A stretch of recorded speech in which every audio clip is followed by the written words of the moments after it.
আপনাদের একটি পূর্ণ ধারণা তৈরি হয়।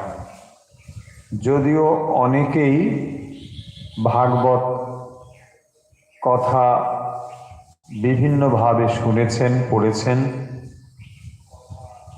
তবু এই শ্রীমদ্ ভাগবত এর ভেতরে অনেক বিষয় রয়েছে। সেই খুঁটিনাটি বিষয় হয়তো অনেকের ধারাবাহিকভাবে জানা নাও থাকতে পারে। কারণ বিশেষ করে যে ভাগবত সপ্তাহ আমাদের বিভিন্ন জায়গায় হয়, সেই ভাগবত সপ্তাহের মধ্যে কিছু কিছু কাহিনী হয়তো আপনি শুনতে পারেন, কিছু তত্ত্বকথা থাকতেও পারে, বা তার মাঝে মাঝে কিছু একটু মনোরঞ্জন করলে এই বিষয়গুলো তখন মনে হয় যে বেশ একটা সুন্দর পাঠটাট শুনলাম। আসলে ভাগবত একটি ভক্তি শাস্ত্র, এবং এই ভক্তি শাস্ত্র সর্বদাই যেটি চেষ্টা করে যে আমাদের ভেতরে যে বিষয় বাসনা রয়েছে, সেই বিষয় বাসনা একমাত্র চিরদিনের জন্য চলে যেতে পারে যদি ভগবানের লীলা কথা আমরা যথার্থভাবে মনোযোগের সঙ্গে শ্রবণ করি।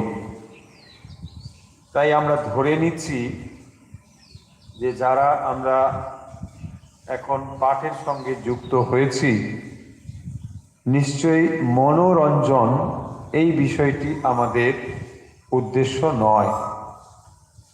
মনোরঞ্জন ব্যাপারটি হলো খানিকটা ওই কথা একটু শুনলাম, একটু ভালো লাগলো, তার পরক্ষণে আমরা সে বিষয়গুলো ভুলে যাই।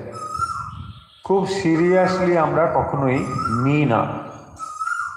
দেখবেন যখনই আপনি কোনো টিভি দেখছেন বা অন্যত্র হয়তো এই কথাগুলোই নাটকে দেখছেন বা অন্য কোথাও দেখছেন, তখন আপনার মনের অবস্থা এই বিষয়গুলোকে অন্যভাবে নেওয়ার জন্যে প্রস্তুত। কিন্তু যখন আপনি শ্রীমদ্ ভাগবত সরাসরি পড়ছেন, তখন আপনার মনটা প্রস্তুত হয়েছে এই কারণের জন্য যে এই বিষয়গুলো জেনে আমি ভক্তি লাভ করতে চাই। নিছক মনোরঞ্জন আমাদের কারোর উদ্দেশ্য নয়। এই ভগবানের লীলা কথার মধ্যে এমন মনোরঞ্জন রয়েছে, যদি একবার আমরা মনোনিবেশ করি তাহলে দেখব যে জগতের যাকে আমাদের খুব আকর্ষণীয় বস্তু বলে মনে হয়, সেই বস্তুগুলো থেকে এই মনোরঞ্জন অতীব আকর্ষণীয়। আপনারা নিশ্চয়ই কিছু কিছু মহাপুরুষের জীবনী পাঠ করেছেন, শ্রীরামকৃষ্ণের জীবনী তো অবশ্যই পড়েছেন। সেখানে দেখুন যে শ্রীরামকৃষ্ণ ব্যাকুল হচ্ছেন মায়ের দর্শনের জন্য। প্রশ্ন হতে পারে যে মায়ের কাছে এই একটি মানুষ যিনি এত ব্যাকুল হচ্ছেন কেন, কিসের জন্য, কি পাবেন? শিশু মায়ের কাছে ব্যাকুল হয়, তার দুগ্ধ পানের ইচ্ছে থাকতে পারে বা অন্য কিছু থাকতে পারে, এটা আমরা ধারণা করতে পারি বা বুঝতে পারি। কিন্তু একজন পূর্ণ মানুষ, পূর্ণবয়স্ক মানুষ, তিনি মায়ের কাছে কি এমন চাইছেন যে জগতের এত কিছু বস্তু থেকেও মায়ের কাছে তিনি সর্বদাই মা মা করছেন? এই বিষয়গুলো বুঝতে গেলে ভক্তদের মনের অবস্থাটি বুঝতে হবে। দেখুন, এই যে যাকে আমরা মায়া শক্তি বলি বা অবিদ্যা বলি বা অজ্ঞান বলি, এটিকে ভক্তি শাস্ত্রের দুটি দিক থেকে বিশ্লেষণ করা হয়েছে। একটিকে বলা হয় চেতন প্রকৃতি, আরেকটি বলা হয় জড়া প্রকৃতি। চিৎ শক্তি আর জড়া শক্তি। তার মানে ওই জিনিসটিকে বেদান্তের দৃষ্টিতে যখন বলা হয় বিদ্যা মায়া অবিদ্যা মায়া, তাহলে মায়া শক্তিকেই আবার দুটো দিক থেকে এখানে দেখা হচ্ছে।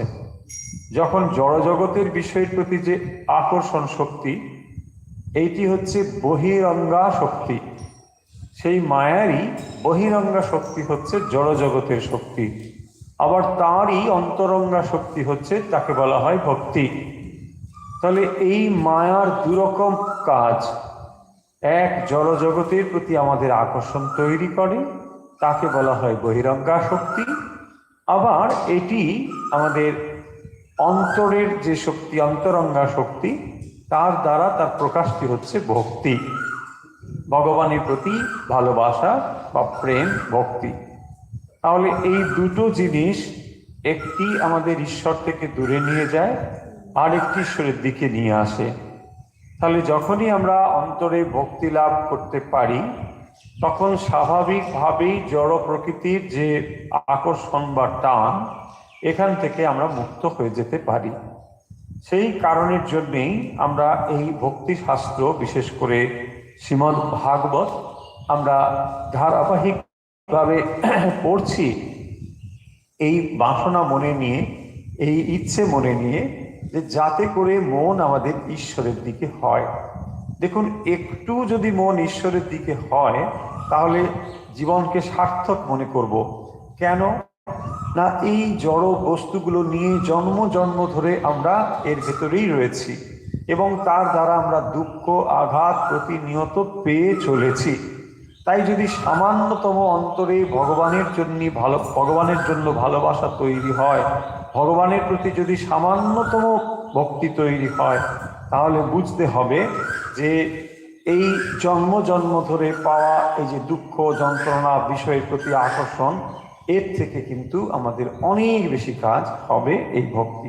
এবং সেই কারণের জন্য দেখবেন ভক্ত নিজেকে যাতে সামান্যতম ভক্তি তৈরি হয় অন্তরে, তার জন্য যেটি দরকার, প্রথমে বলা হয়েছে যে সাধন ভক্তি। সাধন ভক্তি কিরকম না, যেখানে আমরা চেষ্টা করে ভক্তিকে নিয়ে আসতে পারি। দেখুন, ভক্তির অনেকগুলো স্তর রয়েছে। যখন আপনি ভক্তির একেবারে চূড়ান্ত অবস্থায় পৌঁছবেন, তাকেও বলা হয়েছে ভক্তি। আবার যখন নিম্ন স্তরে সাধন ভক্তির স্তরে রয়েছি, তখনও তাকে বলা হয়েছে ভক্তি। তাহলে দুটোর মধ্যে তফাৎ কি? তফাৎ হচ্ছে যে যখন আমরা সাধন করছি, চেষ্টা করে এটাকে করছি, তখন হয়তো সেই অবস্থায় আমরা এখনো পৌঁছইনি, এখনো হয়তো আমাদের জড় প্রকৃতির থেকে সম্পূর্ণ বিমুক্ত হয়ে গিয়েছি, তা হয়তো নয়, কিন্তু তবুও এই জড় প্রকৃতির ভেতর থেকে থাকতে থাকতেও আমরা খানিকটা হলেও চেষ্টা করছি মনকে ঈশ্বরের দিকে নিয়ে যেতে। এইটাকে বলা হয় সাধন অবস্থা। তার মানে এটা স্বাভাবিক নয়, কিন্তু তবুও আমরা বারবার চেষ্টা করছি। করতে করতে কি হবে না, মন এক সময় যে বিষয়গুলোকে আমরা জোর করে দিচ্ছি বা আমরা চেষ্টা করে করছি, ওটাই খানিক পরে ওটা স্বাভাবিক অবস্থায় দাঁড়াবে। সেই কারণের জন্য এটাকে বলা হয় সাধন ভক্তি। দেখুন, এই যে শ্রবণ কথাটি আমরা বারবার বলি, শ্রবণ কত পাওয়ারফুল। দেখুন, যখন আপনি ঘুমিয়ে যান, তখন চোখটাও বন্ধ থাকে, তখন নাকটা চলতে থাকে, এটা ঠিক, কিন্তু কোনো ঘ্রাণ আপনি অনুভব করতে পারেন না। শব্দ, কোনো কোনো বস্তু আলোক নিয়ে এলে আপনি চোখে বন্ধ থাকে বলে বুঝতে পারেন না। আপনার সামনে যদি কেউ আলো নিয়ে আসে, আপনি বুঝতে পারবেন না। আপনার কানের কাছে যদি, নাকের কাছে যদি কোনো গন্ধ নিয়ে আসে, তাও বুঝতে পারবেন না। কিন্তু কানের কাছে যদি কোনো শব্দ করা হয়, আপনি কিন্তু বুঝতে পারবেন। তার মানে লক্ষ্য করুন, মানুষ ঘুমন্ত অবস্থায় গেলেও এই শ্রবণ ইন্দ্রিয় তখনও পূর্ণভাবে ঘুমিয়ে থাকে না, হ্যাঁ, ওটা কিন্তু তখন জেগে থাকে। এবং একমাত্র আমরা উত্থিত হতে পারি ওই শব্দ দ্বারাই। এবং যখন খুবই মানুষ যখন ঘুমিয়ে থাকে, হ্যাঁ, তখন তাকে যদি হঠাৎ করে জাগানোর দরকার হয়, তখন কি করেন আপনি? তাকে নাম ধরে ডাকতে থাকেন, এই ওঠো ওঠো ওঠো ওঠো, সঙ্গে সঙ্গে সে উঠে পড়ে। কি করে ওঠে? ওই কানের দ্বারা। তার মানে শ্রবণ এত পাওয়ারফুল যে একজন মানুষ পূর্ণ নিদ্রিত হলেও তাকে জাগরিত করা যায় এই কর্ণের দ্বারা। সেই জন্য দেখবেন এই যে যত কিছু আমরা শাস্ত্র করছি, এও তো শ্রবণের দ্বারাই শুনছি আমরা। তাহলে যখন শোনাটা যদি যথার্থ রূপে হয়, আত্মা কিন্তু সেই মুহূর্তেই জাগরিত হবেন, আত্মা সেই মুহূর্তেই জেগে উঠবেন, ঠিক ঠিক শ্রবণ হয়। সেই জন্যে এই শ্রবণ ভক্তি অত্যন্ত গুরুত্বপূর্ণ। আমরা যেটি পড়ছি তা হলো শ্রীমদ্ ভাগবতের প্রথম স্কন্ধের, আজ আমরা শুরু করব সপ্তম অধ্যায়। আমরা এক এক করে 6টি অধ্যায় পড়ে ফেলেছি, আজ আমরা শুরু করছি সপ্তম অধ্যায়। আপনাদের কাছে যদি বই থাকে ভালো, আর বই যদি না থাকে খুব চিন্তিত হওয়ার কিছু নেই। যদি পিডিএফ থাকে, মানে ব্লগ থেকে যদি দেখেন সেটা দেখুন, আর না হলে যেখানে এটা রয়েছে, অর্থাৎ আপনি যেখান থেকে দেখছেন ইউটিউব থেকে, ও ডেসক্রিপশন বক্সে দেখুন, তাহলে পেয়ে যাবেন। কেউ কেউ বলেছেন আমরা নাকি এখানে কোকিল পুষেছি। কোকিল আমরা পুষিনি, কিন্তু কোকিল আমাদের ব্যাকগ্রাউন্ড মিউজিকের মতো ডেকেই চলেছে।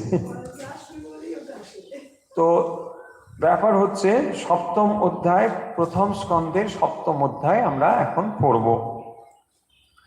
সপ্তম অধ্যায় শুরু হচ্ছে ওই শৌনক ঋষি, তার কথা দিয়ে। শৌনক ঋষি আমরা এর আগে তো পড়েছি, নিশ্চয়ই আপনারা জানেন। শৌনক ঋষির সঙ্গে সুত ঋষির কথাবার্তা হচ্ছে।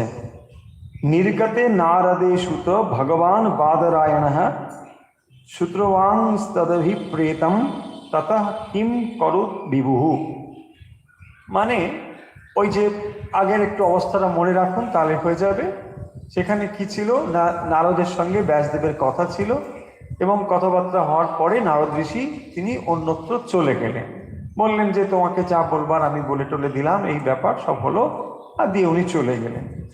তখন শৌনক ঋষি বলছেন যে ঠিক আছে, নারদ ঋষি তো যা বলবার তাকে বলে টলেছিলেন, সবই হলো, কিন্তু তারপর তিনি কি করলেন সেই বিষয়ে একটু জানতে চাই। তিনি কি শুনবার পরে মানে কিছু ওই বিষয়ে কিছু করলেন, নাকি না শুনলেন আর নিষ্কামভাবে ওটা চলে গেল কোথাও, সেইটির জন্যে তিনি জানতে চেয়েছেন কি হলো। তখন সুত ঋষি বলছেন, ব্রহ্মা নদ্যাম সরস্বত্যাম তমাশত পশ্চিমে তটে সম্যপ্রাস ইতি প্রোক্ত ঋষিনাং ছত্রবর্ধনঃ।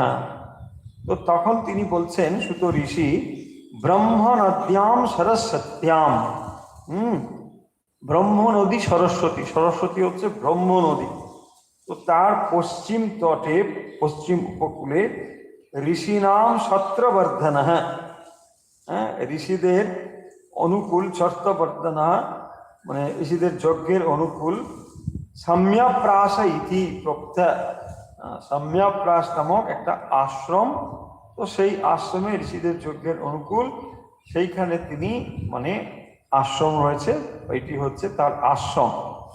ব্যাসদেব সেটি বলছেন যে তিনি ওই সম্যপ্রাস, যেটি হচ্ছে ব্রহ্ম নদ্যাম সরস্বত্যাম, সরস্বতী নদী, এটি ব্রহ্ম নদী বলেও পরিচিত, তার পশ্চিম তট ছিল আশ্রম। কার আশ্রম? ব্যাসদেবের আশ্রম, সেটি বলছেন। তো সেই ব্যাসদেব সেখানে কি করলেন না, ওই বদরী বৃক্ষ সংযুক্ত যে আশ্রম, সেখানে তিনি জলে আচমন টাচমন করে ধ্যানমগ্ন হলেন। ব্যাসদেব এই কথাগুলো যখন শ্রবণ করেছিলেন নারদের কাছে, তারপরে তিনি মানে সমাহিত হলেন, ধ্যান করবেন, এইভাবে তিনি বসেছেন। ভক্তি যোগেন মনসি সম্যক প্রণিহিতে মলে অপশ্যৎ পুরুষম পূর্বং মায়াঞ্চ তৎ অপাশ্রয়াম। তখন আমরা দেখতে পাচ্ছি যে ব্যাসদেব সমাধিমগ্ন হয়ে যোগ ভক্তির আশ্রয়ে নির্মল হৃদয়ে পরব্রহ্মকে এবং মায়া শক্তিকে দর্শন করছেন। ব্যাসদেব কি করলেন তাহলে, নারদ ঋষি তাকে উপদেশ দান করেছিলেন, এবং তার ফলে তিনি তার যে আশ্রম, সেখানে তিনি কি করছেন না, উপবেশন করছেন, জলে আচমন করে আত্ম সমাহিত হচ্ছেন, মানে ধ্যানমগ্ন হচ্ছেন। এবং ওই ধ্যানমগ্ন অবস্থায় তিনি সমাধিমগ্ন হয়ে ভক্তিযোগকে আশ্রয় করে নির্মল হৃদয়ে পরব্রহ্মকে এবং মায়া শক্তিকে দর্শন করছেন। ভগবানের যে পরব্রহ্মরূপ, সেই পরব্রহ্মরূপ এবং সশক্তিক মায়া শক্তি সংযুক্ত পরব্রহ্মরূপ, তাকে তিনি দর্শন করলেন। यया सम्मोहितो जीव आत्मानं त्रिगुणात्मकं परोपि मनुते अनर्थम तत्कृतं चाभिपद्यते। তো সেখানে তিনি মায়া অবিদ্যার দ্বারা আচ্ছন্ন হয়ে যে জীব মায়া শূন্য হয়েও নিজেকে ত্রিগুণমুক্ত ত্রিগুণযুক্ত দেহধারী বলে মনে করে এবং সেই জন্য যে সংসার ভোগ করে, এইটা তিনি বুঝলেন, জানলেন। তাহলে তিনি যখন সমাহিত হলেন, কি দর্শন করছেন? তিনি পরব্রহ্মকে দর্শন করছেন এবং তার সঙ্গে মায়াকে দর্শন করছেন। মায়া এবং পরব্রহ্ম একসঙ্গে, মায়ার অধীনস্থ যে পরব্রহ্মের অধীনস্থ যে মায়া শক্তি, উভয়কেই তিনি দর্শন করেছেন। এবং তারপরে আমরা দেখতে পাচ্ছি যে সেই মায়া শক্তির দ্বারা সম্মোহিত হয়েই জীব প্রকৃতপক্ষে মায়া শূন্য। কারণ জীব হচ্ছে আসলে পরজীব, পর মানে পরব্রহ্ম, তো জীব আসলেই পরব্রহ্ম, কিন্তু মায়া সংযুক্ত হওয়ার ফলে নিজেকে ত্রিগুণাত্মকম মনে করে। হ্যাঁ, নিজেকে সেই জন্য তিনি মনে করছেন যে আমি যেন জীব হয়েছি। তাহলে এই জীবত্ব আসলে স্বরূপত জীবত্ব নয়। যদি এটা স্বরূপত জীবত্ব হতো তাহলে কিন্তু জীবত্ব থেকে আমরা মুক্ত হতে পারতাম না। দেখুন একটা জিনিস, যদি আমাদের এটাই স্বরূপত হতো, আমরা যদি স্বরূপত জীব হতাম, তাহলে আমরা সেখান থেকে মুক্ত হব কি করে? এটা হতে পারে না। একটি জিনিস, ধরুন সেটি কয়লা বা সেটি লোহা বা সেটি অন্য কিছু, এটা তার স্বরূপ, আর সেখান থেকে যাবে কি করে? যাবে না। কারণ যদি একটি জিনিস স্বর্ণ নির্মিত হয়, সোনাটাই হচ্ছে তার স্বরূপ, তাহলে কোনো অবস্থাতেই সোনা তার থেকে যেতে পারে না। আসলে এখানে কি, একটা জিনিস আর একটা জিনিস নয়, কিন্তু যেটা মনে করছে যেন এই কারণটা আমাদের মনে রাখতে হবে। তার মানে এটা আরোপিতভাবে হয়েছে, সত্যি সত্যি এটা নয়।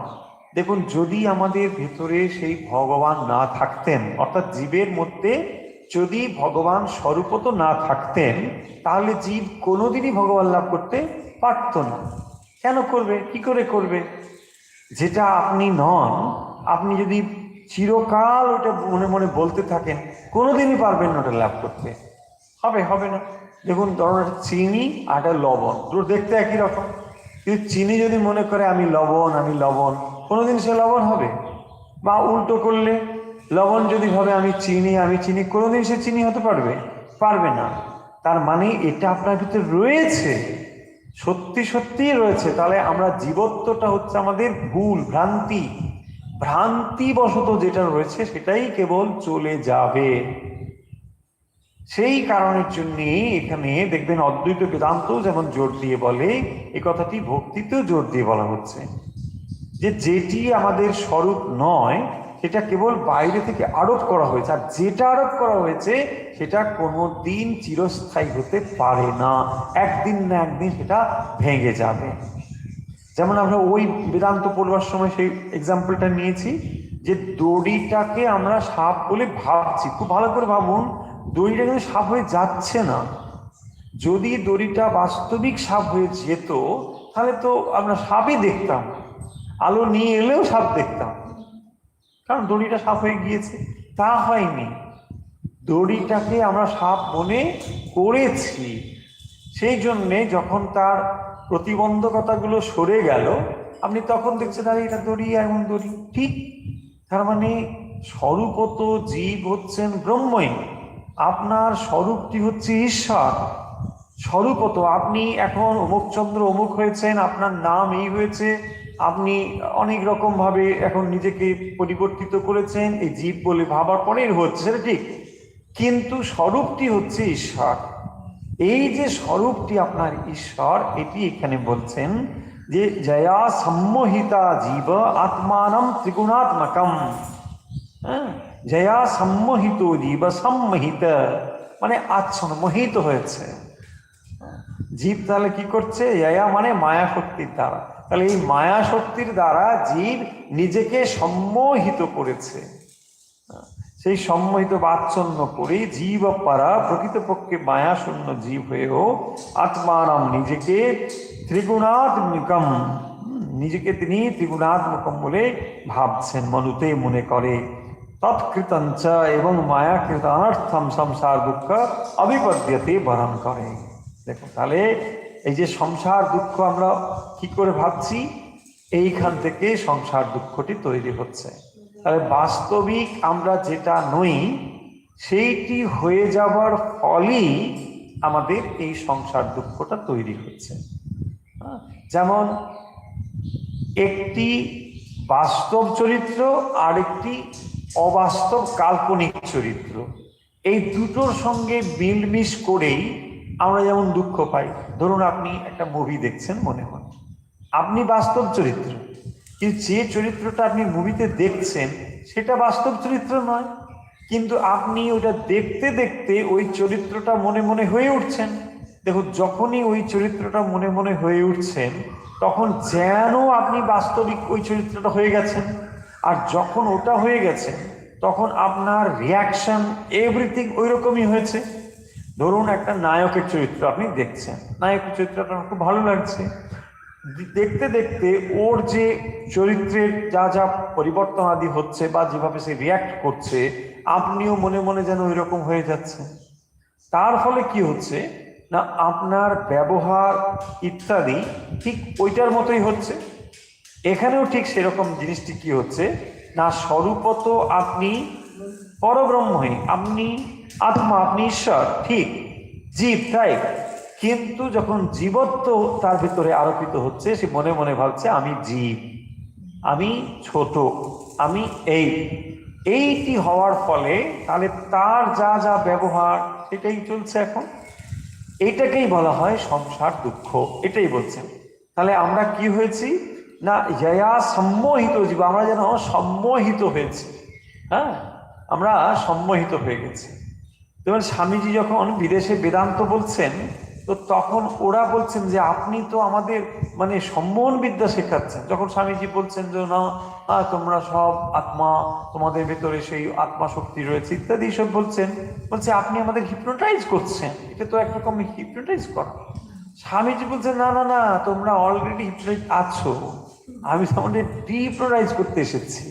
হ্যাঁ, তো তোমরা অলরেডি হিপনোটাইজ কি করে না, তোমরা নিজেদেরকে জীবত্বের বাইরে ভাবতেই পারছো না। যদিও তুমি স্বরূপত আত্মাই, যদিও তুমি স্বরূপত ঈশ্বরী, কিন্তু তবুও তুমি জীবাত্মা, জীবত্বই তোমার এখন মনে করছো।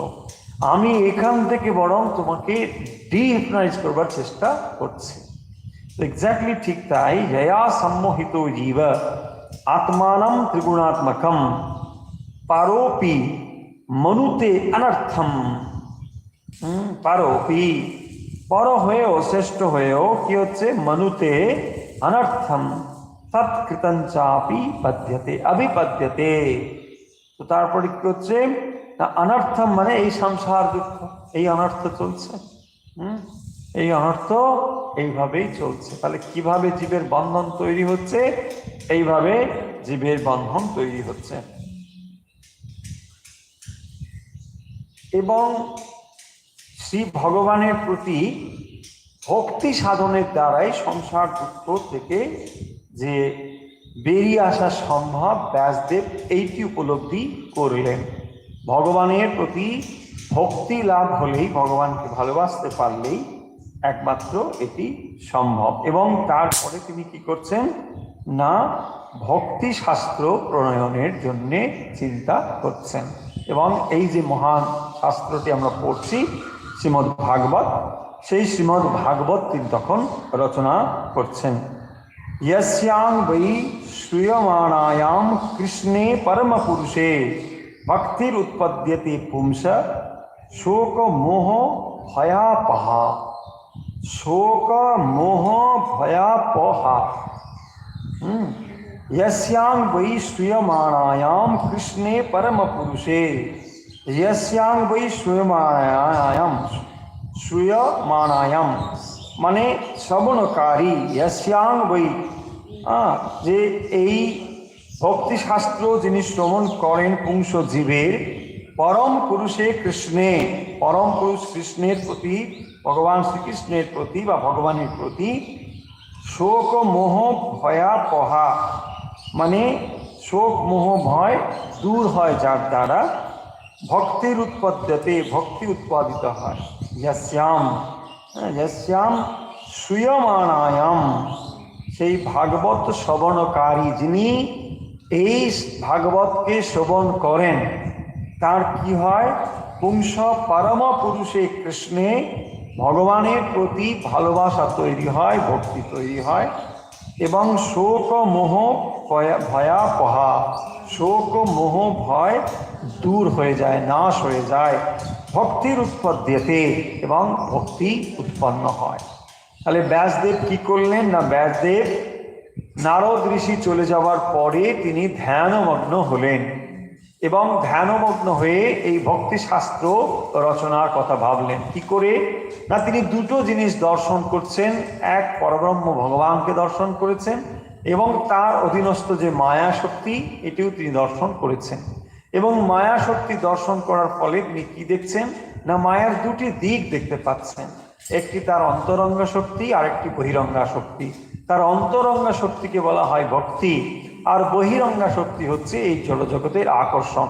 তাহলে জড়জগতের আকর্ষণ তিনি তৈরি করছেন এবং তার প্রতি যদি ভক্তি তৈরি হয় তাহলে ভগবানের প্রতি ভক্তি হবে এবং সেই ভক্তির দ্বারা জীব একমাত্র মুক্ত হয়ে যেতে পারে। তা না হলে কি হবে না, ওই সম্মোহিত হয়ে ত্রিগুণাত্মক ভাব নিয়ে সে চলবে। হ্যাঁ, তার যদিও সে স্বরূপত পরব্রহ্মই, কিন্তু সে নিজেকে এই জড়জগতের প্রকৃতির সঙ্গে সংযুক্ত হয়ে নিজেকে জীব ভাবে ভাবিত হয়ে চলেছে। তো তার জন্য কি এখানে বলা হলো, এই শ্লোকটিতে বিশেষ করে বলা হলো শোক মোহ ভয়া পহা, শোক মোহ এবং ভয়। তাহলে কি কি চলে যেতে পারে, শোক চলে যেতে পারে, মোহ চলে যেতে পারে এবং ভয় চলে যেতে পারে। দেখুন এই তিনটেই আমাদেরকে বিমোহিত করে, শোক, মোহ আর ভয়। সর্বদাই আমরা এইগুলো নিয়ে তাড়িত হচ্ছি, হয় শোক, নয় মোহ, নয় ভয়। মোহ মানে কি, আমি আমার, এই মোহ। অর্জুনের যে বিপদটা হয়েছিল, আমি আমার। হ্যাঁ, শোক, কোনো একটা কিছু না পেল তার শোক, বা কি হবে তার জন্য শোক। আর ভয়ও হচ্ছে ওই রকম, ভয় মানে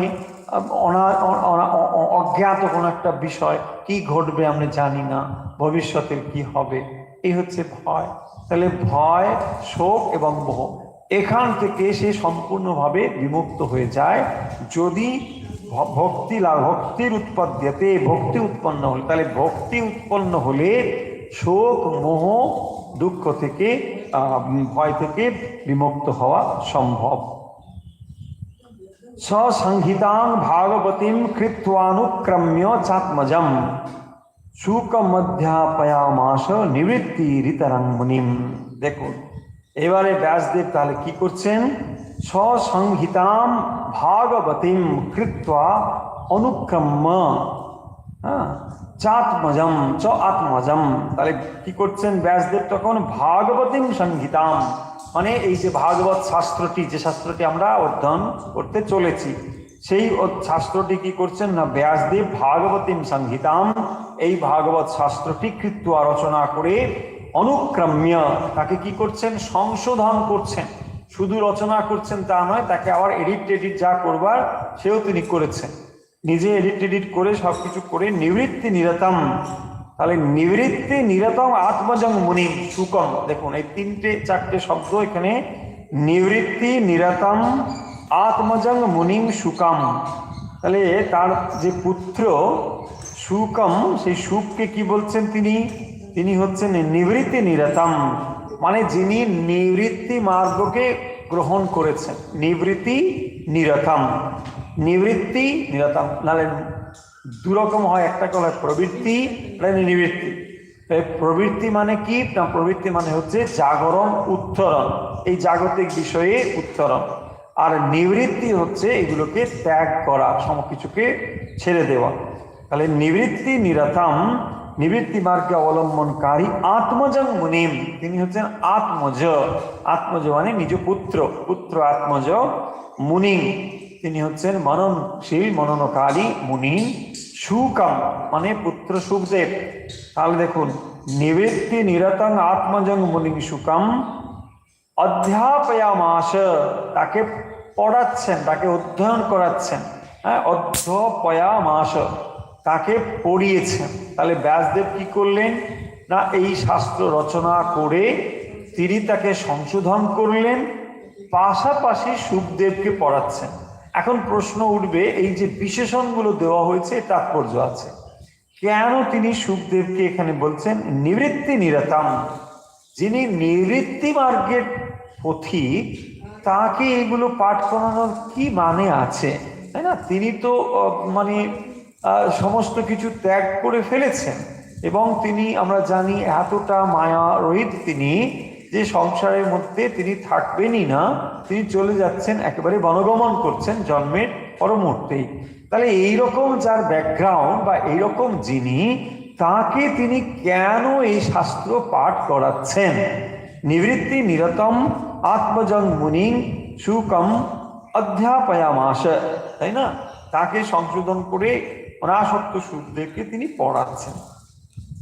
তাই জন্যে মানে শৌনক ঋষি তিনি সঙ্গে সঙ্গে এই প্রশ্নটা তুলেছেন যে, হে সুত ঋষি, তোমার এই যে কথা তুমি বললে সুখদেবকে তিনি পড়াচ্ছেন, সুখদেব কেন এই শাস্ত্র অধ্যয়ন করবেন?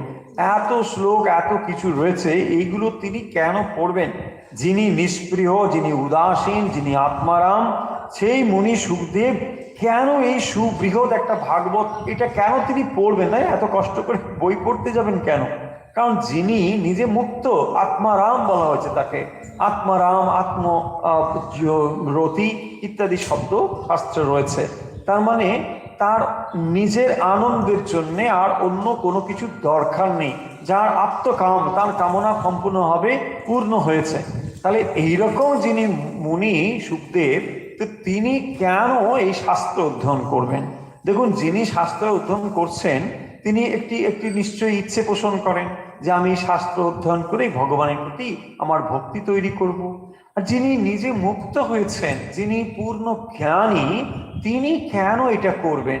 এই প্রশ্ন সঙ্গতভাবে তুলেছেন শৌনক ঋষি। তিনি বলছেন কেন এটা করবেন। এরপরে যে শ্লোকটি আমরা পড়তে চলেছি, এটা কিন্তু খুব অফকোটেড শ্লোক। মানে শ্রীমদ্ ভাগবতে কতগুলো শ্লোক রয়েছে যেগুলো সব জায়গায় প্রায় ব্যবহার করা হয়, তার মধ্যে এটি হবে একটি। যদি সম্ভব হয় এটা মুখস্থ করে রাখতে পারেন, নাহলে ভাবটা অন্তত শুনুন, তাহলে বুঝতে পারবেন যে এই লাইনটা বা এই শ্লোকটা কেন এত গুরুত্বপূর্ণ। অত্যন্ত গুরুত্বপূর্ণ সুত ঋষির কথাতে।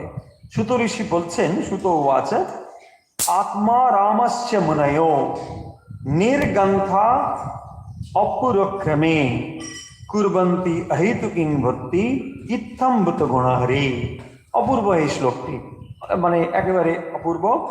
আত্মা রাম আত্মানন্দে পূর্ণ নির্গন্থা, মানে গ্রন্থি যার মধ্যে নেই, যিনি সম্পূর্ণ মুক্ত। হ্যাঁ, আপি মুনয়হা মুনিগণ উরুক্রমে ভগবানের প্রতি অহেতুকিং ভক্তি কুর্বন্তি করে থাকেন হরিহি ইত্থম্ভূত গুণা।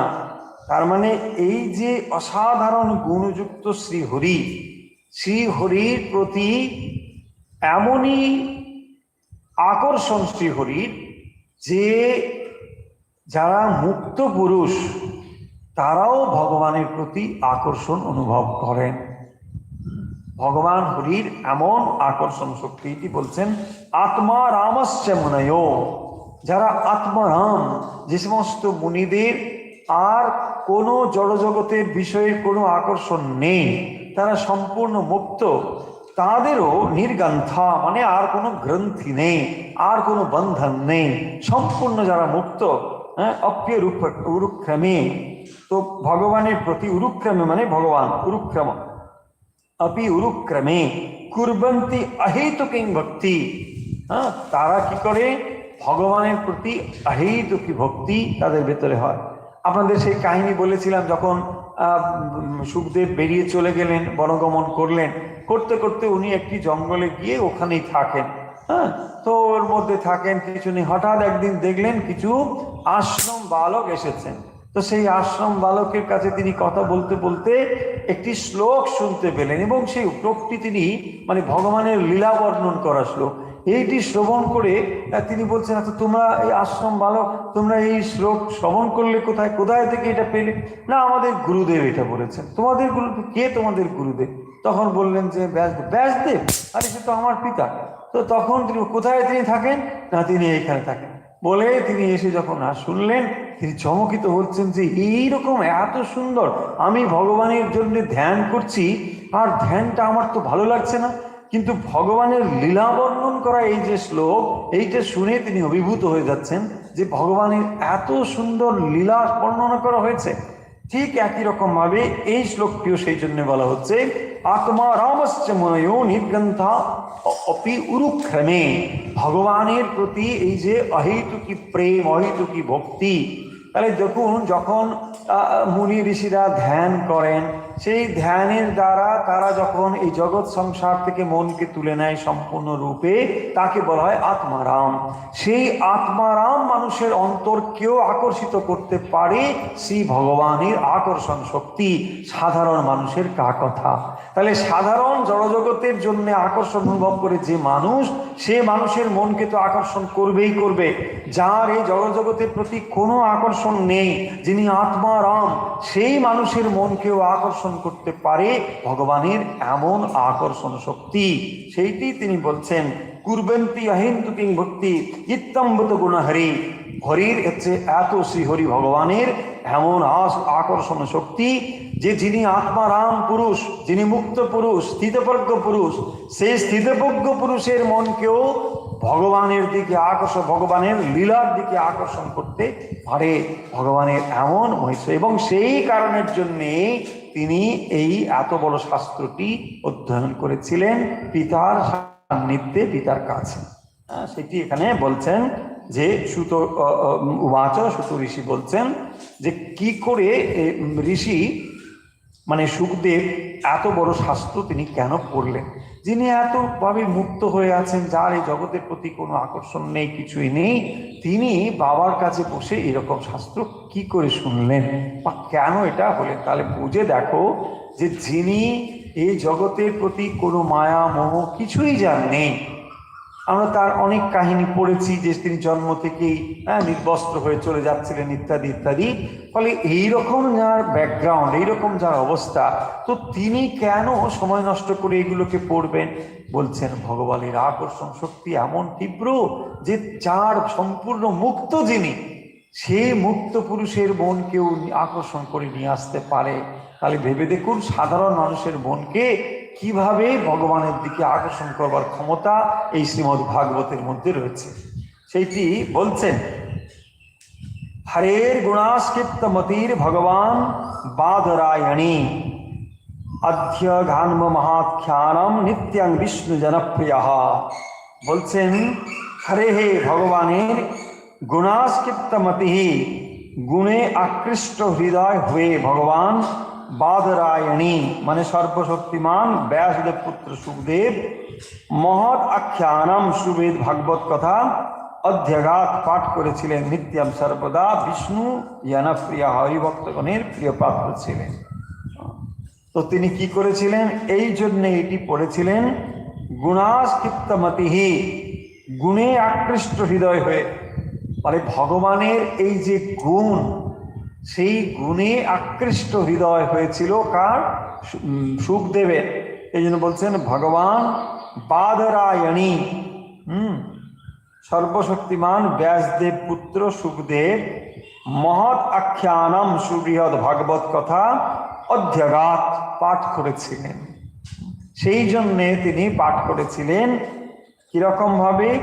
গুণাস্কৃপ্তমতিহি, গুণাস্কৃপ্তমতিহি। দেখুন তাহলে গুণের দ্বারা আকর্ষিত হয়ে এটি তিনি পাঠ করেছিলেন।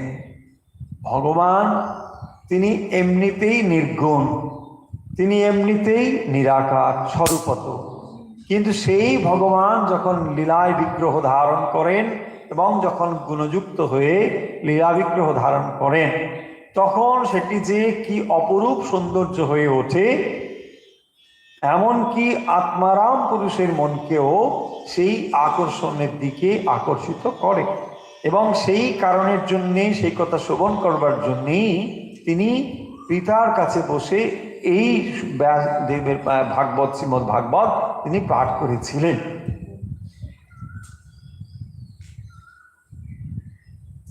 এবং তারপরে দেখুন এখানে এইবারে তিনি বলা শুরু করছেন, পরেक्षित अथ राजर्षि जन्म कर्म विलापनम संस्थान च पांडुपुत्राणाम वक्षे कृष्ण কাথোদয়ম।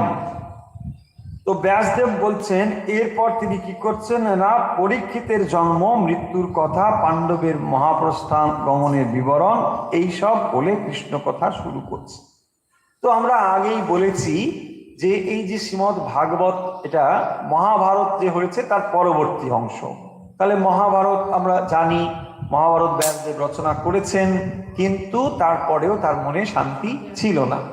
এখন তার পরবর্তী অংশগুলো তিনি এখানে দেখতে পাবো। এবং কথা কিভাবে শুরু হচ্ছে না, রাজা পরীক্ষিতের জন্ম থেকে শুরু হবে। দেখুন এই পরীক্ষিতের জন্ম থেকে শুরু হতে গিয়ে যে কাহিনীগুলোর ভেতর দিয়ে আমাদের যেতে হবে, সেগুলো একটু পরেই আমরা শুনবো সেই কাহিনীগুলো।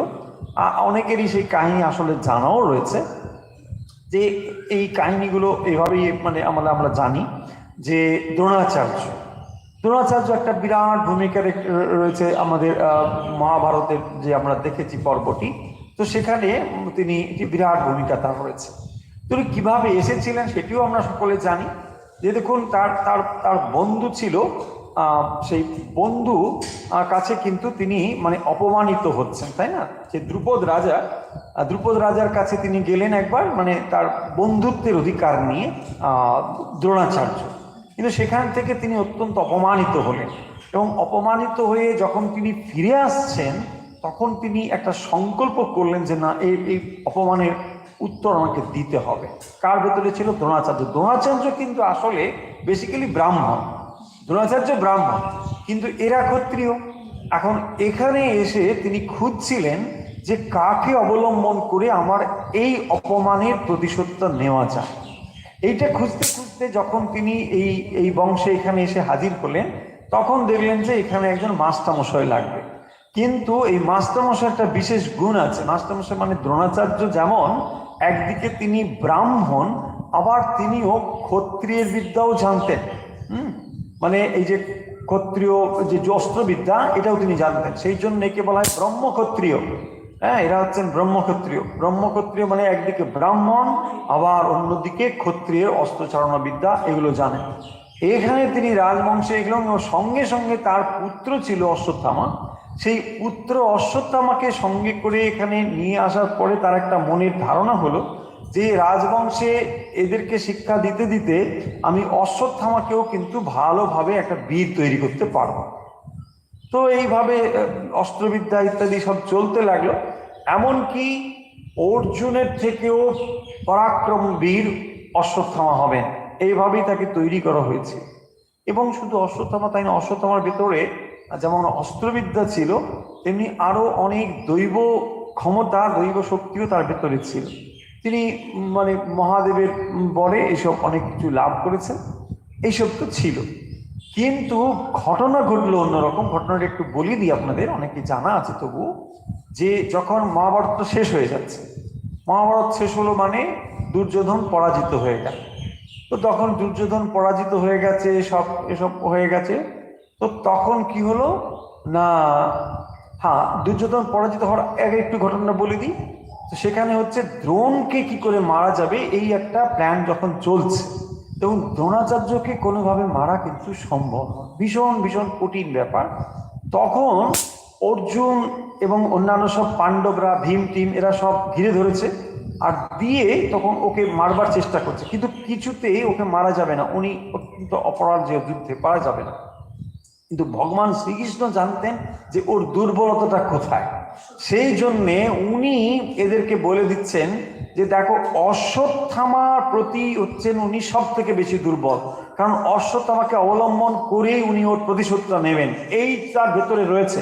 কিন্তু যদিও তিনি রাজবংশে রয়েছেন, রাজকাজ সবকিছু করছেন, ভেতরে কিন্তু ওটা তার রয়েছে। তিনি স্বাভাবিকভাবেই কৌরবদের দলেই রয়েছেন, কারণ সেখানে তারা বড় হয়েছেন, তাদের গুণ খেয়েছেন, তো তাদেরই করতে হবে, এটা করছেন।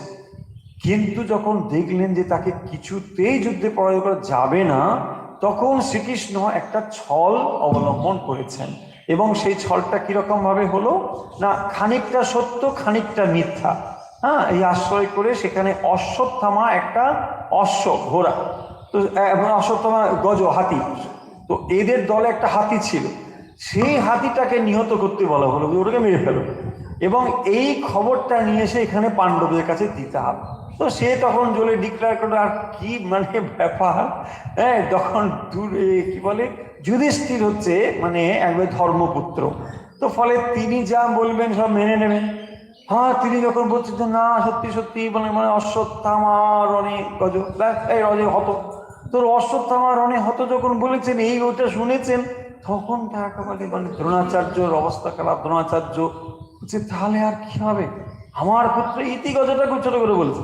তো তখন তিনি কি করছেন দেখুন, এমন তিনি এই ঘটনাটা শোনার পরে, কথাটা শোনার পরে তার ভিতরে এমন পরিবর্তন যে দেখুন ডিলুশন মানুষকে কিরকম করতে পারে, যার এত পরাক্রম, এত অস্ত্র শস্ত্র নিয়ে একেবারে যুদ্ধ করবেন এও রেডি ছিলেন, যে এই শব্দটা শুনলেন এক একটা করে অস্ত্র তিনি ফেলে দিচ্ছেন রথ থেকে, বলছেন আমি আর অস্ত্র ধরবো না, আমি প্রতিজ্ঞা করছি আর অস্ত্র ধরবো না, আমি সমস্ত ফেলে দিচ্ছি, আমার পুত্র যখন নেই আমার আর কোনো মানে হয় না, সব ব্যর্থ। দেখুন এতদিন ধরে তিলে তিলে সংকল্প করেছেন তিনি, প্রতিজ্ঞা প্রতিশোধ নেবেন বলে, ভেতরে আগুন জ্বলছে তার, সেই আগুনটাকে তিনি ভেতরে কাউকে জানতে দেননি, কিন্তু ভেতরে এটা চলছিল।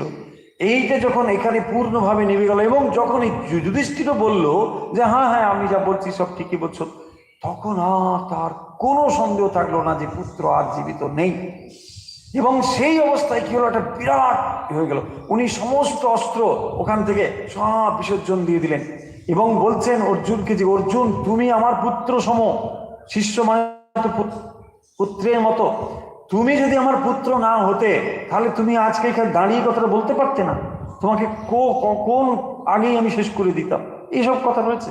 দিয়ে সঙ্গে সঙ্গে ওই একটা করে অস্ত্র তিনি সব ফেলে দিচ্ছেন ওখানে, এবং যখন এইভাবে অস্ত্র ফেলে দিচ্ছেন দেখুন, তারপর ধৃষ্টদ্যম্ন ছিল, ধৃষ্টদ্যম্ন ছুটে এসে উনি তখন ওখানে ফেলে দিয়ে একেবারে মানে আর হতাশ হয়ে গিয়েছেন যে না আমি আর যুদ্ধ করবো না, একবারে সম্পূর্ণভাবে মন স্থির করে ব্রাহ্মণ বসেছেন ধ্যান করতে। ধৃষ্টদ্যম্ন বলছেন না না না, এইটা সুযোগ যখন পাওয়া গেছে ওকে মারতেই হবে, একদম সঙ্গে সঙ্গে সে শেষ করে দিয়েছে, মুন্ডচ্ছেদ করে দিয়েছে একদম। আর তখন ওইটা থেকে কি অবস্থা, অর্জুন চিৎকার করে উঠেছে, আরে কি করছো তুমি, এসব আমার গুরুকে তুমি বধ করে দিলে, তোমাকে আমি ছাড়বো না করবে এইসব।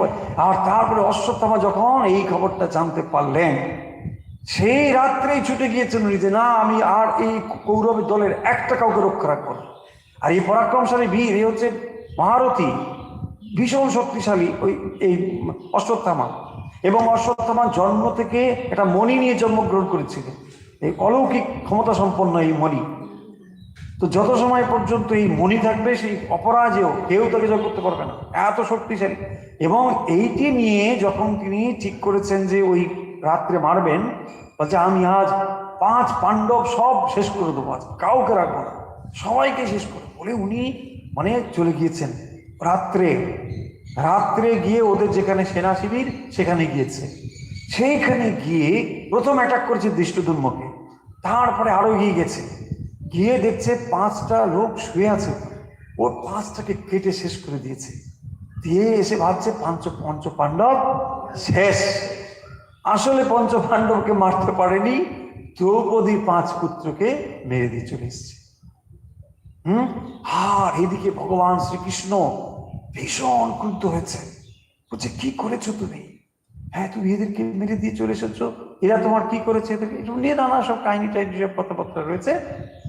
তারপরে তিনি কি করেছেন না ব্রহ্মাস্ত্র প্রয়োগ করে ফেলেছেন। এই যে এই কথাগুলো, অনেকগুলো কথা আছে, এগুলো পরে পরে যখন আমরা আসবে বলবো, প্রসঙ্গ যখন আসবে, যে অশ্বত্থামা আসলে যে পিতা দ্রোণাচার্যের পুত্র, পিতা দ্রোণাচার্য নিয়ে কোনো কথা নেই, তার অনেক অনেক ব্রাহ্মণত্ব নিয়ে কোনো প্রশ্ন হবে না, কিন্তু এখানে অশ্বত্থামা এই শ্রীমদ্ ভাগবত আমাদের বলবেন যে তিনি যে শক্তি পেয়েছেন তাকে প্রয়োগ করতে তিনি জানতেন না। সেই কারণের জন্য কি হলো, সব একেবারে লণ্ডভণ্ড হয়ে গেল। তিনি ব্রহ্মাস্ত্রকে প্রয়োগ করে ফেলেছেন। আবার সেই ব্রহ্মাস্ত্র যখন প্রয়োগ করে ফেলেছেন, অর্জুনও কি করবেন, উপায় নেই, তাকেও করতে হবে, কারণ উনি করেছেন। এই বস্ত্রটা কিরকম ঠিক করেছেন না, সমস্ত মানে পাণ্ডবদের সর্বনাশ যাতে হয়ে যায়, এই ব্রহ্মাস্ত্র প্রয়োগ করেছেন। অর্জুনও ব্রহ্মাস্ত্র প্রয়োগ করে দিয়েছেন। দুটো ব্রহ্মাস্ত্র গিয়ে ব্রহ্মার কাছে হাজির হয়েছে, ব্রহ্মা দুটোকে আটকে দিয়েছেন। দিয়ে এখানে অর্জুনকে বলছেন, অর্জুন তুমি ব্রহ্মাস্ত্র প্রয়োগ করলে কেন? এটা তুমি জানো না সৃষ্টি নষ্ট হয়ে যাবে, তুমি ইমিডিয়েট এটাকে ফেরত নাও। তো বলছে আমি কি করব, আমি ডিফেন্স করার জন্য করেছি, অশ্বত্থামা ঝুলেছে তাই জন্য, আমাকে তো উপায় নেই, তাকে প্রতিহত করতে গেলে ব্রহ্মাস্ত্রই ছাড়তে হবে, আমি সেই জন্য ছেড়ে দিয়েছি। বলছে আচ্ছা তুমি তোমারটা ফেরত নাও। অশ্বত্থামাকে বলছে, অশ্বত্থামা তুমি যখন এটা করেছো তুমি ফেরত নাও, তুমি এরকম না বুঝে সুঝে এরকম মূর্খের মতো কেন এটা করেছো? বলছে প্রভু আমি তো জানি না। কি জানো না? না আমি ফেরত নিতে জানি না। আরে তুমি ফেরত নিতে জানো না তো এই অস্ত্র প্রয়োগ করেছো কেন মূর্খের মতো? তাহলে তুমি কি করতে পারো না, আমি দিশা বদল করে দিতে পারি। এই বলে কি করলো, সেটাকে এমন দিশা বললো, উত্তর আর গর্বে ছিলেন পরীক্ষিত, বলছে না পরীক্ষিতের মৃত্যু হয়ে যাবে। কি অবস্থা চিন্তা করো। তখন শ্রীকৃষ্ণ ছুটলেন, না না না পরীক্ষিতে বাঁচাতে হবে, পরীক্ষিতে না বাঁচালে হবে না। তাই করে তিনি ছুটে এসেন আর পরীক্ষিতকে বাঁচালেন। এসব মহা কাহিনী রয়েছে। এবং সঙ্গে সঙ্গে এই অশ্বত্থামাকে তিনি তার যে ওই মণিটা দিয়ে দিতে বললেন, এবং সত্যি সত্যি তিনি নিজেই মণি, তার যে মণি ছিল মাথা সেই মণি তিনি দিয়ে দিলেন।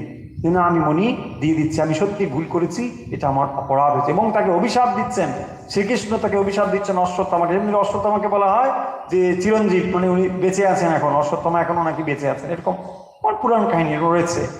তাকে ভগবান শ্রীকৃষ্ণ অভিশাপ দিচ্ছেন যে তুমি মরবে না, এই সৃষ্টি যতদিন থাকবে তুমি ততদিন জীবিত থাকবে।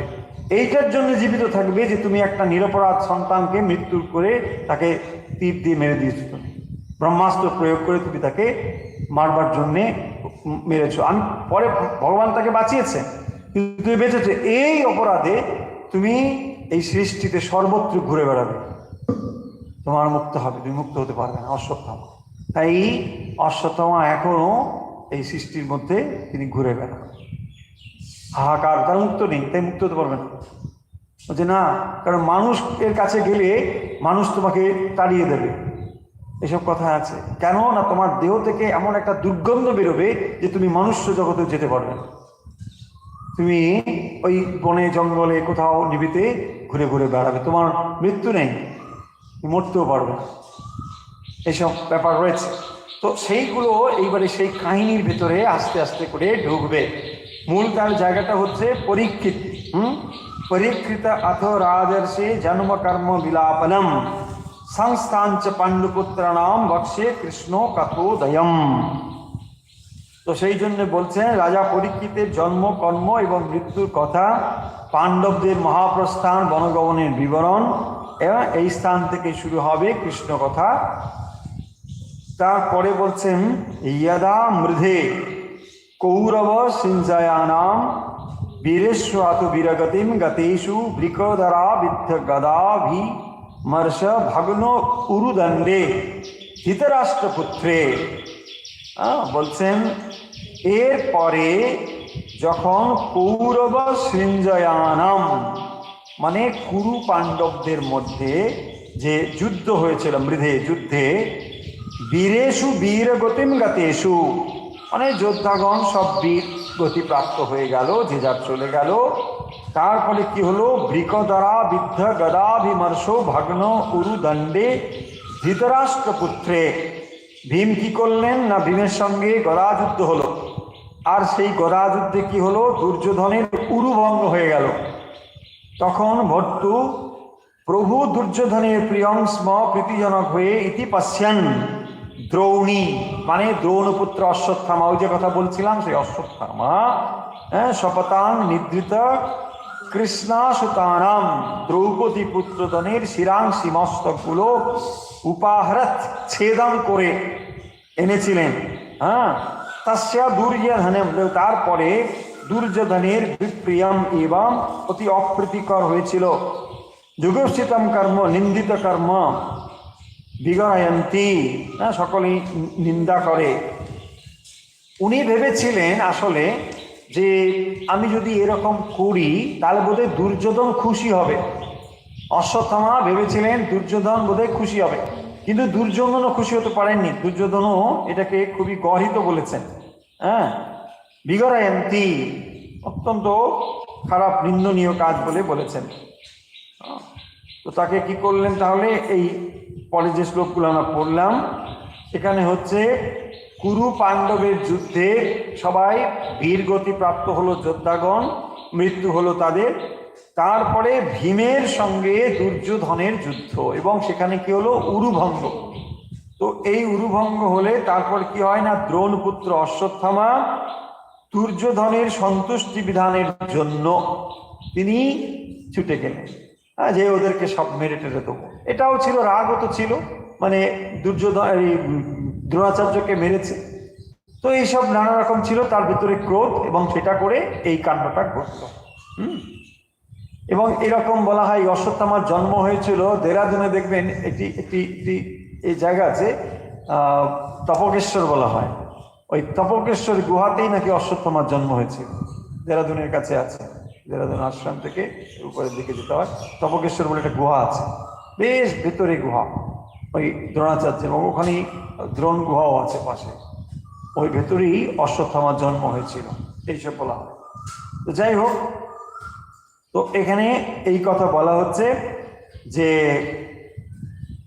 অশ্বত্থামা তাহলে কি করছেন না, দ্রৌপদীর 5 পুত্রকে মানে মুন্ডুচ্ছেদ করে দিয়েছে, মেরে ফেলেছে। হ্যাঁ, অপ্রীতিকর কাজ। এবং তারপরে দুর্যোধন এই কাজের অত্যন্ত নিন্দা করেছেন, গর্হিত কর্মের অত্যন্ত নিন্দা করেছেন। দ্রোণ পুত্র অশ্বত্থামা দ্রৌপদীর যে 5 পুত্র তাকে এইভাবে মেরে ফেলেছেন।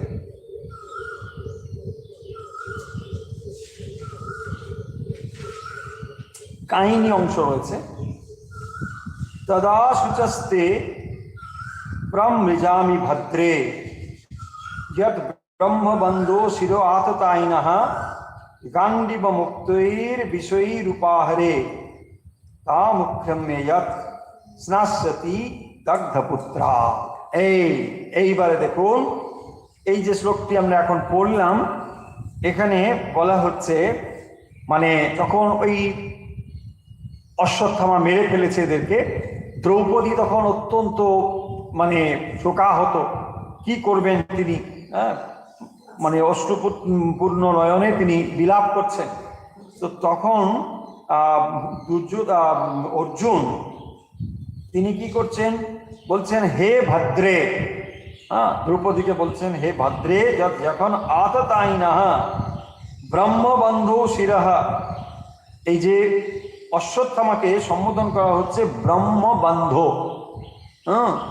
ব্রাহ্মণ ঠিক নয়, এরা ব্রাহ্মণের অধম, অধম ব্রাহ্মণ। যারা ব্রাহ্মণের শক্তি যাদের মধ্যে নেই, অথচ যারা ব্রাহ্মণ ব্রাহ্মণ বলে করে, তাকে ব্রাহ্ম মানে বন্ধ বলা হয়েছে। এই জন্য অধম, ব্রাহ্মবন্ধ, ব্রহ্মবন্ধ, ব্রাহ্মণের অধম। অশ্বত্থামার মস্তক গান্ডীব মুক্তৈর বিশিখৈ, গান্ডীব ধনু থেকে নিক্ষিপ্ত বাণের দ্বারা ছেদন করে, উপাহারে মানে উপহার স্বরূপ, ইয়াত্তু মস্তকটির উপর আক্রম্য আরোহণ করে, দগ্ধপুত্রা পুত্রদের দাহ কার্য শেষ করে, স্নাস্যসি তুমি স্নান করবে। দ্রৌপদীকে মানে অর্জুন বলছেন যে আমি ওদের মস্তক ছিন্ন করে দেবো। কার? অশ্বত্থামার। সেই তারপরে কি করবে তুমি না, তাকে সমাহিত করা হবে, তার ওপরে দগ্ধপুত্রাহা পুত্রদের দাহ কার্য শেষ করবে, করে স্নাস্যসি তুমি স্নান করবে, তদা আসে তোমার শোকাশ্রু প্রবৃজামি আমি মার, তারপরে এসে আমি তোমার সান্ত্বনা দেব। তিনি তখন শপথ করছেন, অর্জুন বলছেন এই যে তদা শুচস্তে প্রমৃজামি ভদ্রে, হে ভদ্রে, দ্রৌপদীকে বলছেন, হে দ্রৌপদী, হে কল্যাণী, যখন গান্ডীব ধনু থেকে বাণ নিক্ষেপ করে যে আমার পুত্রদের হত্যা করেছে, মানে দ্রৌপদীর পুত্রদের, ব্রাহ্মণের অধম সেই অশ্বত্থামার মস্তক ছেদন করে আমি তোমার কাছে নিয়ে আসবো, এবং তুমি কি করবে, সেই মস্তক আসনে রেখে সেই আসনে বসে পুত্রদের দাহ সংস্কার শেষ করে স্নান করবে, এবং তখন আমি তোমার শোক অশ্রু মার্জনা করে তোমায় সান্ত্বনা দেবো, তার আগে তোমার সান্ত্বনা আমি দেবো না। বাপরে বাপ, ক্ষত্রিয়ে দেখুন কি বীর আর কি সংকল্প, মেরে দিয়েছে 5টা সন্তানকে, তাহলে ওকে কি করবে। তাহলে আমরা কাহিনী আজকে আর বেশি অগ্রসর হব না, যে অংশটুকু পড়লাম কবির জমজমাট কাহিনী, তো কাহিনী অংশটা আরেকবার আপনাদের বলে আজকে সপ্তম অধ্যায় এই অংশটাকে আরেকটু সামাপ করে দিই। তাহলে আজকে যে অংশটি ছিল প্রথম, সেটি হচ্ছে এই যে নারদ ঋষি চলে যাওয়ার পরে ব্যাসদেবের কি অবস্থা হলো। ব্যাসদেব করলেন কি, ব্যাসদেব তখন ধ্যানমগ্ন হলেন, তিনি তার আশ্রমে ধ্যানমগ্ন হলেন, সরস্বতী নদীর তীরে ইত্যাদি বলা হয়েছে। ধ্যানমগ্ন হয়ে যে তিনি দর্শন করছেন সেটি হলো এই না, শ্রী ভগবান পরমেশ্বর এবং তার মায়া শক্তি, এই দুটোকে তিনি দর্শন করেছেন, এবং এটাও তিনি জানতে পারলেন যে এই মায়া শক্তি আসলে জীবকে বদ্ধ করে দেয়, তা না হলে পরমেশ্বরকে কখনো বদ্ধ হওয়া সম্ভব নয়। পরমেশ্বর পরম, তিনি কখনোই বদ্ধ হতে পারেন না। তাহলে জীবের এই সংসার গতি কি করে হচ্ছে না, মায়া শক্তি দ্বারা এটি আবৃত হচ্ছে, ঢেকে দেওয়া হচ্ছে, মোহগ্রস্ত হচ্ছে। তাহলে জীব মোহগ্রস্ত হওয়ার ফলে তার স্বরূপটি ভুলে যায় এবং তার ফলে সে সংসারবদ্ধ হয়। কিন্তু কি করে তাহলে হতে পারে মুক্ত না, ভগবানের প্রতি যদি ভক্তি আকরিত হয় তাহলে এটা হবে। তাই জন্য তিনি কি করলেন, এই ভক্তি শাস্ত্র শ্রীমদ্ ভাগবত রচনা করলেন, যে শ্রীমদ্ ভাগবত শ্রবণ করলে একমাত্র ভগবানের প্রতি ভালোবাসা জন্মালে তখনই এই মায়ার বন্ধন থেকে জীব মুক্ত হতে পারে। সেই জন্যে আমরা দেখব যে এই শাস্ত্র তিনি রচনা করছেন, এবং শাস্ত্র শুধু রচনা করছেন না, এই শ্রীমদ্ ভাগবত রচনা করে তাকে সংশোধন করেছেন এবং পুত্র সুখদেবকে পড়িয়েছেন। এখন প্রশ্ন তোলা হয়েছে সেই জন্যে যে যিনি সুখদেব পুত্র, যিনি আজন্ম ত্যাগী, আর তিনি কেন এই শাস্ত্র অধ্যয়ন করেছেন কষ্ট করে, যিনি আত্মারাম তিনি কেন পড়বেন, জিতপজ্ঞ যিনি পূর্ণ জ্ঞানী যিনি তিনি কেন পড়বেন। কিন্তু বলছেন যে ওই 10 নম্বর শ্লোকটি, আত্মারামশ্চ মুনয় নির্গন্ধা অপুরুক্রা, হরি হচ্ছে ইত্যম্ভূত গুণা, হরি হচ্ছে এইরকম আকর্ষণ শক্তি যুক্ত যে যিনি আত্মারামশ্চ মুনয়, যিনি আত্মারাম, এইরকম মুনির মনকেও আকর্ষণ করতে পারে। সাধারণ মানুষের কি কথা, সাধারণ মানুষের মনকে তো আকর্ষণ করবেই করবে, কিন্তু যারা মুনি ঋষি, যারা মুক্ত আত্মারাম, যাদের মন এই বিষয়ে কোনোভাবেই আকর্ষিত নয়, বিষয় থেকে সম্পূর্ণভাবে মন যারা তুলে দিতে পেরেছেন, বলছেন তাদের অনাসক্ত মনকেও এই ভগবানের শ্রীহরির লীলা কথা আকর্ষণ করতে পারে। ভগবানের এমন আকর্ষণ শক্তি রয়েছে।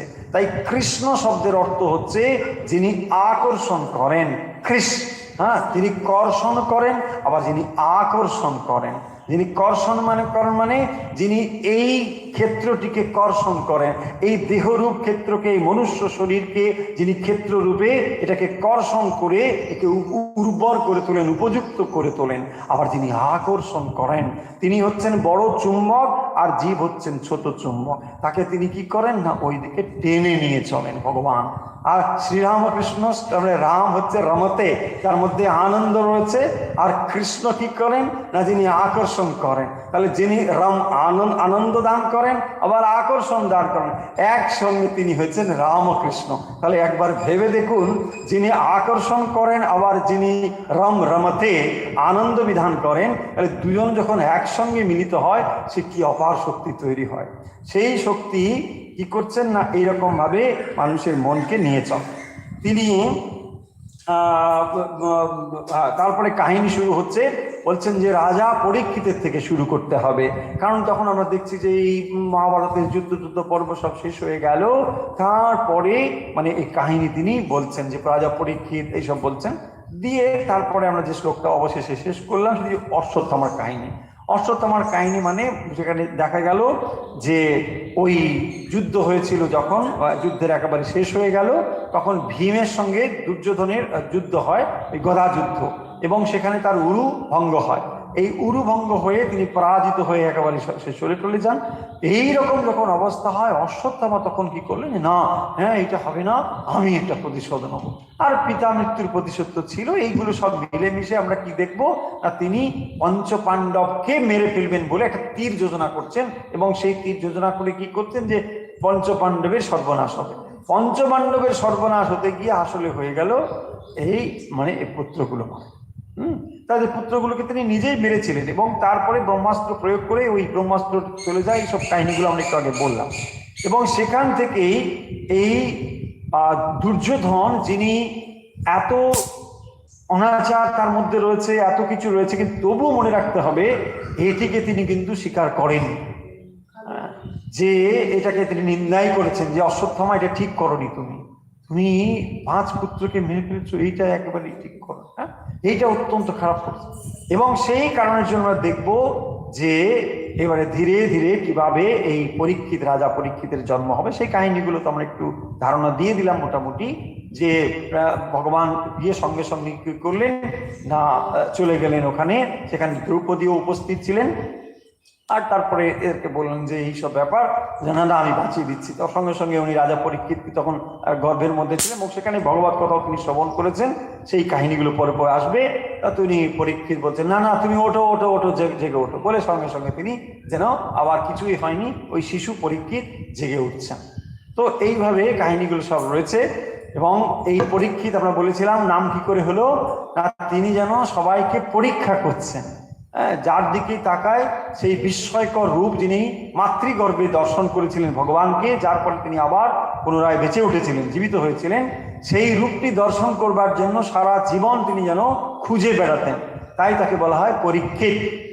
তিনি ইক্ষিত মানে দেখছেন সব সময়, কার লোকের দিকে তাকিয়ে দেখছেন, যার দিকে দেখতেন তার দিকে বিস্ময়ে তাকিয়ে থাকতেন। কেন কাকি, ওই রূপটি দর্শন করবার জন্য, যা তিনি মাতৃগর্ভে একবার ভগবানকে দর্শন করেছিলেন। তো এই রাজা পরীক্ষিতের কাহিনী থেকে এবারে ধীরে ধীরে একটার পর একটা কাহিনী আমরা অগ্রসর হব, এবং পাশাপাশি এই কাহিনীর ভেতর দিয়ে যেতে যেতে আসলে আমরা শ্রী ভগবানের লীলা কথা শ্রবণ করছি। এবং শ্রবণ হচ্ছে এত শক্তিশালী একটি জিনিস, যা যদি যথার্থ রূপে আমরা শ্রবণ করতে পারি, এমনকি ঘুমন্ত অবস্থাতেও জেগে উঠবার একমাত্র হাতিয়ার সেটি হচ্ছে শ্রবণ। তাই যে কোনো মানুষকে জাগরিত করবার জন্যে যেমন শ্রবণ একমাত্র, যারা বিষয়ে আমরা অন্ধ হয়ে আছি, বিষয়ে আমরা মুগ্ধ হয়ে আছি, তাদেরকেও জাগরণের জন্যে ভগবানের এই শ্রীমদ্ ভাগবত রূপ আবাহন। তিনি শ্রীমদ্ ভাগবতের ভেতর দিয়ে আমাদেরকে জাগরিত করবার চেষ্টা করছেন। আজকে আমরা ভাগবত কথা এখানেই রাখছি।